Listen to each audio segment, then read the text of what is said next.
Hello, good morning students of class 9 and 10. How are you? I hope you are quite well by the blessing of God.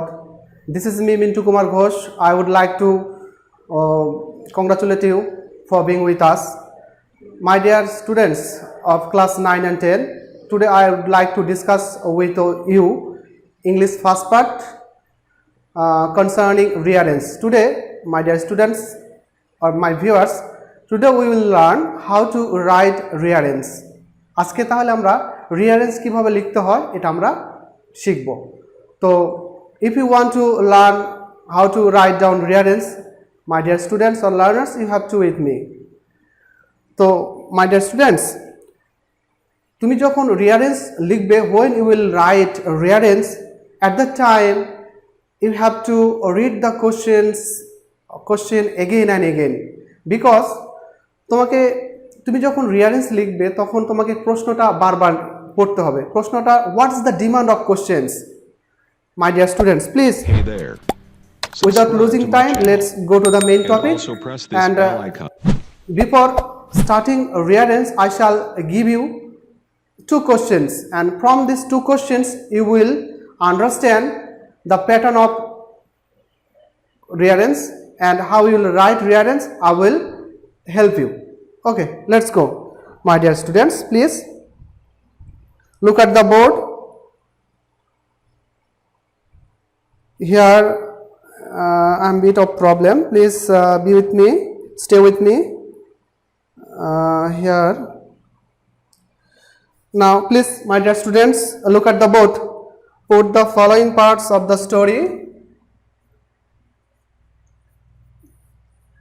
Put the following FOLLOWI in the following part of the story, STORY, story in correct order,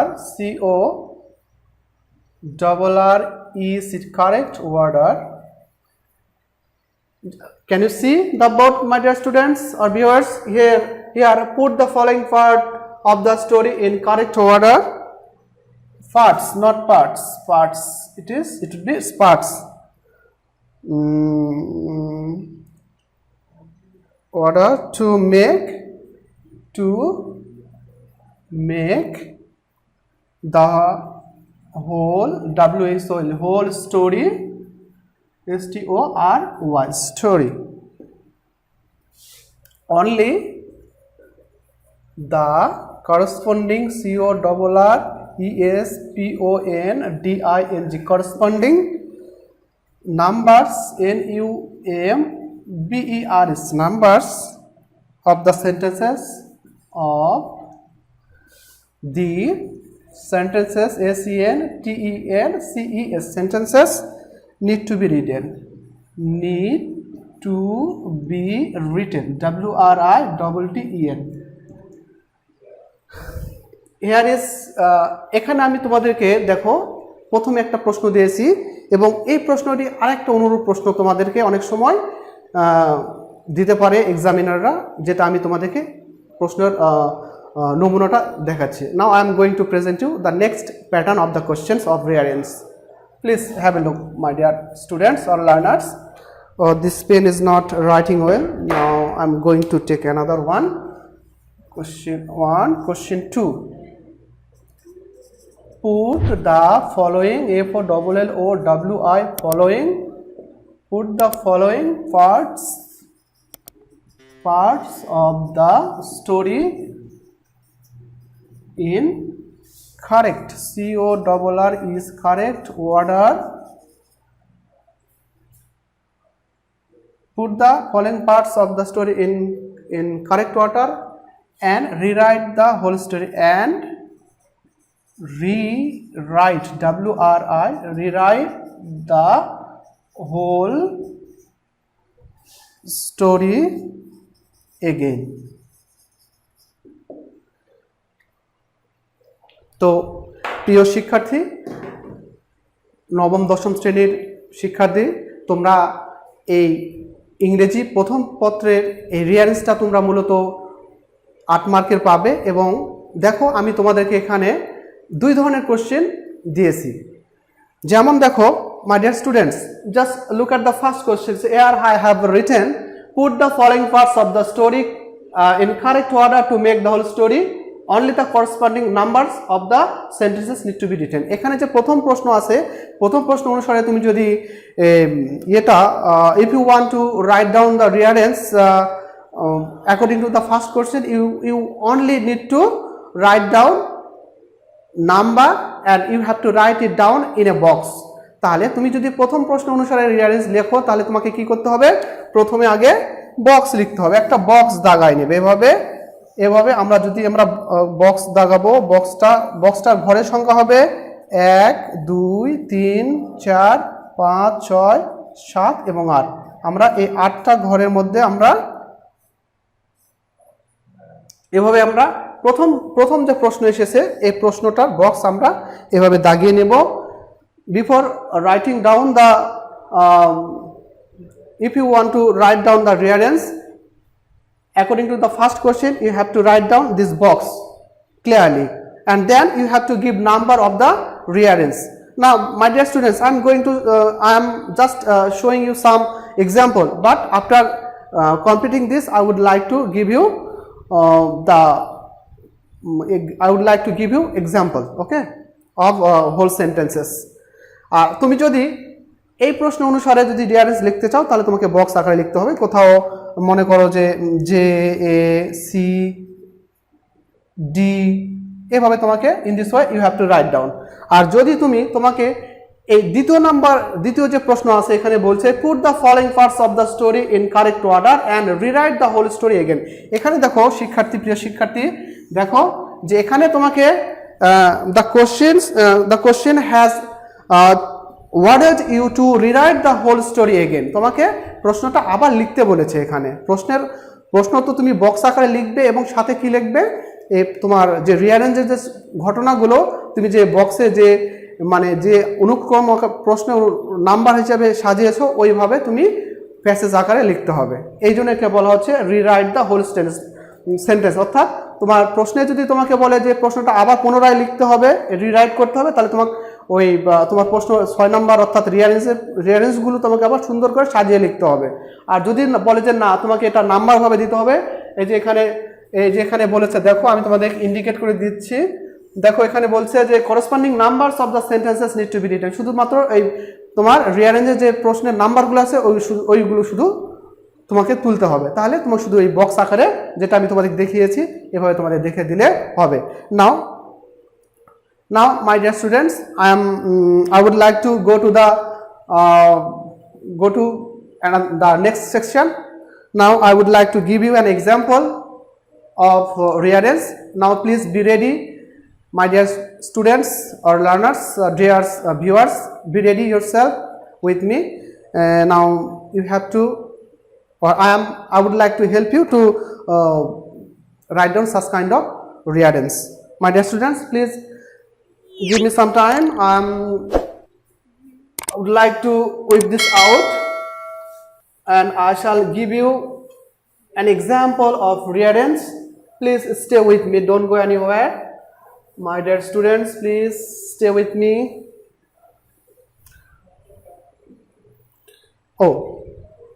Before starting rearrange, I would like to give you some suggestion, and my suggestion is that আমার যে পরামর্শটা হবে, তোমরা যখন rearrange লিখবে তখন তোমাদের লেখাটা এবং নাম্বারগুলো যেগুলো বসাবে সেই নাম্বারগুলোতে যেন কোনো ঘষা মাজা না হয় সেদিকে খেয়াল রাখবে।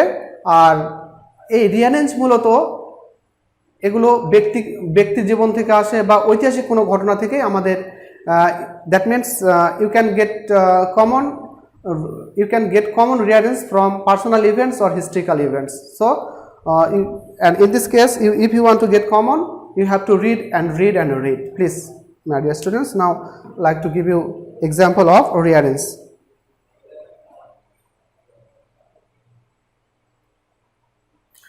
আমরা আজকে তোমরা দেখলে বুঝতে পারবে, আমি যখন লিখব এ নাম্বার, আমি তোমাদের রিয়ারেঞ্জের একটা উদাহরণ দিচ্ছি, এই উদাহরণ দেখে তোমরা নিজেরা বোর্ডে করতে পারবে। Now my dear students, here look at the board and you can see an example of A complete rearrange.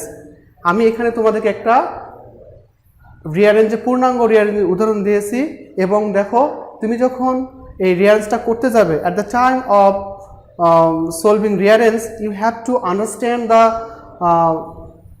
theme of the rearrange very clearly. My dear students, if you don't understand the meaning of the sentence of rearrange, you will be not able to write down rearrange. তাহলে তোমাকে যে কাজটি at first you have to understand the sentences very clearly. প্রথমে তোমাকে এই সেন্টেন্সগুলো বাক্যগুলো খুব সুন্দরভাবে অর্থ বুঝতে হবে এবং এই অর্থ বুঝে এই সেন্টেন্সগুলোর বিগিনিং, মিডল এবং এন্ড এই তিনটা অংশ খুঁজে বের করতে হবে। তাহলে আমার বন্ধুরা চলো আমরা এই যে রিয়ারেঞ্জটা দিয়েছি, I have given you an example of rearrange. Now let's describe the or let's start reading the rearrange, and at the same time I will read out the sentence and I shall help you to translate it in Bangla. Okay my dear students, let's go. দেখো আমি এখানে একটা প্রশ্ন দিয়েছি, তার আগে তোমার খেয়াল করেছো যে put the following parts of the story in correct order to make the whole story, only the corresponding numbers of the sentences need to be written. এখানে দেখো আমি যে প্রশ্নটা দিয়েছি এটা এখানে শুধু বলা হচ্ছে যে শুধু তোমাদের এই প্রশ্নের নাম্বারগুলো অনুক্রম অনুসারে সাজালেই চলবে। Just you need to write down the numbers of sentences in correct way. যদি কখনো তুমি হয়তো দেখা যাচ্ছে দুই একটা সেন্টেন্স ভুল করেছো, তাহলে ওই দুইটা সেন্টেন্সে তুমি কম মার্ক পাবে, সম্পূর্ণ মার্ক তুমি পাবে না ওখানে। তুমি যেখানে ভুল করবে, যে নাম্বারে ভুল করবে তুমি সেই নাম্বারটা শুধু কাটবে, আর যে নাম্বার ভুল করবে না সে নাম্বার কাটবে না। তো আমরা দেখি তাহলে এখানে দেখো বলা হচ্ছে যে he did not die a natural death, সে তার স্বাভাবিকভাবে মৃত্যু হয়নি। He was born in 459 BC in Athens, অর্থাৎ এখানে বলছে বাংলা অর্থ হচ্ছে যে 459 খ্রিস্টপূর্বে এথেন্সে তিনি জন্মগ্রহণ করেছিলেন। He would stop passer by at different places in streets and asked them simple question. এখানে তিনি কি করতেন, বিভিন্ন রাস্তার মানুষকে প্রশ্ন করতেন। Socrates was the wisest philosopher and teacher of his time, তাহলে সক্রেটিস ছিলেন তার সময়কার সবচেয়ে শ্রেষ্ঠ দার্শনিক এবং শিক্ষক। His mission was to spread knowledge among the people, তাহলে তার সক্রেটিসের লক্ষ্য কি ছিল? His mission was to spread knowledge among people, তার লক্ষ্যটাই ছিল যে মানুষের মধ্যে জ্ঞান সঞ্চালন করা। Socrates would often go out in the streets of Athens, সে প্রায় এথেন্সের রাস্তায় বেরিয়ে পড়তেন। He was killed by the rulers of Athens, অর্থাৎ অ্যাথেন্সের রাজা শাসক গোষ্ঠীরা তাকে হত্যা করেন। He lived in Athens in Greece, তিনি গ্রিসের অ্যাথেন্সে বসবাস করতেন। তাহলে প্রিয় শিক্ষার্থীরা দেখো এখানে জাস্ট হ্যাভ এ লুক, এখানে দেখো যে প্রশ্নটা আগে হবে তাহলে সেই এখানে দেখো এ বি সি, এ থেকে শুরু করে I have given you the question number A to H, and from this number which number would be the first, এখানে বলা হচ্ছে যে তুমি কোন যে সেন্টেন্সটা আগে হবে সেই সেন্টেন্সের নাম্বারটা তোমাকে আগে লিখতে হবে। তাহলে এখানে দেখো তোমরা কি can you guess it which number would be the first sentence of rearrange? হ্যাঁ প্রিয় শিক্ষার্থীরা তোমরা অবশ্যই এটা বুঝতে পারবে। দেখো এখানে বলা হচ্ছে যে Socrates was the wisest philosopher and teacher of his time. এখানে আমাদের 1 নাম্বার বাক্যটা হবে ডি নাম্বার, সক্রেটিস ওয়াজ, তাহলে এখানে আমরা ডি নাম্বার টেকানটা সুন্দর করে লিখে দেব জাস্ট। তাহলে আমার 1 নম্বরে আমি এটা হয়ে গেল। তাহলে Socrates was the wisest philosopher and teacher of his time, এটা আমার 1 নম্বর প্রশ্ন, it's my first number, and I will search for next question. That means question number 2, and can you, my dear students, can you guess which number of this portion would be the second option? Yes my dear students, just have a look at the board. What may be the question number 2? তাহলে আমি কি বললাম এখানে, Socrates was the wise philosopher and teacher of his time. তাহলে এখন এখানে দেখো he was born in 459 BC in Athens, তাহলে তিনি 459 খ্রিস্টপূর্বে অ্যাথেন্সে জন্মগ্রহণ করে। তাহলে এখানে আমার ডি এর পরে আমার কি লিখবো বন্ধুরা? I would like to write down here question number answer number B, and it is question number 2. And now I would go for the next number, and the next number is 3. এখন এখানে দেখো তো বন্ধুরা, এখানে কোন সেন্টেন্সটা 3 number হবে? which sentence would be the question number 3 of this rearrange? দেখো এখন তাহলে আমরা কি বললাম যে সক্রেটিস ফিলোসফার ছিল, তিনি এত সালে জন্মগ্রহণ করেছে। তারপরে কি হতে পারে দেখো, he lived in Athens in Greece. হ্যাঁ বন্ধুরা, এখানে দেখো he lived in Athens in Greece, তাহলে এখানে আমার H নাম্বারটা আমি দিব, he lived in Athens in Greece। তাহলে এখন আমরা যেহেতু as I have finished question number 3, I have to go to number 4। এখানে 4 নাম্বারটা দেখো তো শিক্ষার্থীরা কি হবে, তিনি he lived in Athens in Greece, তিনি গ্রিসের অ্যাথেন্সে বসবাস করতেন। তারপরে আমি দেখব 4 নাম্বার কি হতে পারে, his mission was to spread knowledge among the people। তিনি তাহলে তার লক্ষ্যটা কি ছিল? তার লক্ষ্য ছিল সাধারণ মানুষের মাঝে জ্ঞান সঞ্চালন করা। তাহলে এখানে আমি লিখব ই নাম্বারটা, E number, his mission was to spread knowledge among the people। তাহলে তার লক্ষ্যটা ছিল কি? তার লক্ষ্যটা ছিল মানুষের মাঝে জ্ঞান সঞ্চালন করা, ছড়িয়ে দেওয়া। আবার তারপরে আমি 5 নম্বরে কি লিখব? 5 নম্বরে লিখব he often, just here look, he often, কোথায় লেখা আছে? 2 3 4 5 6 7 8, সক্রেটিস, এখানে দেখো সক্রেটিস উড often, এটা হবে আমার 5 number, this F number. Socrates would often go out in the streets of Athens। তাহলে সক্রেটিস মাঝের মধ্যে কি করতে? অ্যাথেন্সের রাস্তায় বেরিয়ে পড়তেন। তাহলে যখন সে রাস্তায় বেরিয়ে পড়তো, when he would go out at the streets of Athens, what did he do at that time, my dear students?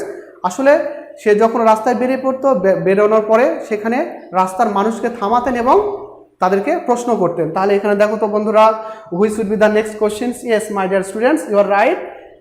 Just look at the question number C. C would be the answer of 6. Here Socrates was the he would stop passerby, say পথিকদের থামাতো at different places in the streets and ask them simple question। তাহলে তিনি সে রাস্তার মানুষদেরকে জড়ো করতেন এবং তাদেরকে প্রশ্ন করতেন। তাহলে আর দুটো আমাদের প্রশ্ন বাকি আছে, মাই ডিয়ার স্টুডেন্ট, তুমি খুব সহজভাবে এই উত্তরগুলো করতে পারবে তুমি যদি অর্থ বোঝো। তাহলে আমরা দেখো 7 নম্বরের উত্তর যেটা হবে, সেটা হবে যে he did not die a natural death, তার স্বাভাবিক মৃত্যু হয়নি। তাহলে এ নাম্বারটা আমার 7 নাম্বার হবে হচ্ছে এ নাম্বার। এবং লাস্ট একটা প্রশ্ন আছে বাকি, তাহলে সেটা তোমাকে লিখতে হবে এবং খুঁজে বের করতে হবে। তুমি কি বলতে পারবে, my dear students? My dear student, can you tell me the last number of this rearrange? Yes, my dear students, he was killed by the rulers of Athens. G নাম্বারটা হবে এর শেষ নাম্বার। তাহলে বন্ধুরা আমরা এইভাবে 6 নম্বরের রিয়ারেঞ্জটা আমরা লিখতে পারি। আবার যদি এখানে প্রশ্ন আসে যে মনে করো যে এই লাইনটা এখানে থাকলো না, এই লাইনটা এখানে এক্সামিনার সেট করেনি, তাহলে এখানে এই নাম্বারটা না দিয়ে এখানে ওরা বলছে যে rewrite the whole story again. এখানে যদি আসে rewrite WRIT, rewrite the whole story STOR story again. এখানে যদি এইভাবে আসে rewrite the whole story again, যদি তোমাকে এইভাবে লিখতে বলে তাহলে তোমাকে কি করতে হবে যে এই প্রশ্নগুলো তুমি যেভাবে এভাবে বক্সে লিখেছো এভাবে লেখা থাকবে, কিন্তু তোমাকে যেটা করতে হবে যে প্রশ্নগুলো আবার সুন্দর করে তুমি এখানে যে নাম্বারগুলো সাজিয়েছো, এই 1-এর নিচে যেমন D, 2-এর B, 3-এর H, এভাবে যে নাম্বারগুলো সাজিয়েছে ঠিক ওইভাবে অনুরূপভাবে তোমাকে ওই যে রিয়ারেঞ্জগুলো সাজাতে হবে। তাহলে এক্সামিনার তুমি দেন examiner will be pleased on you and you will get the full marks, my dear students.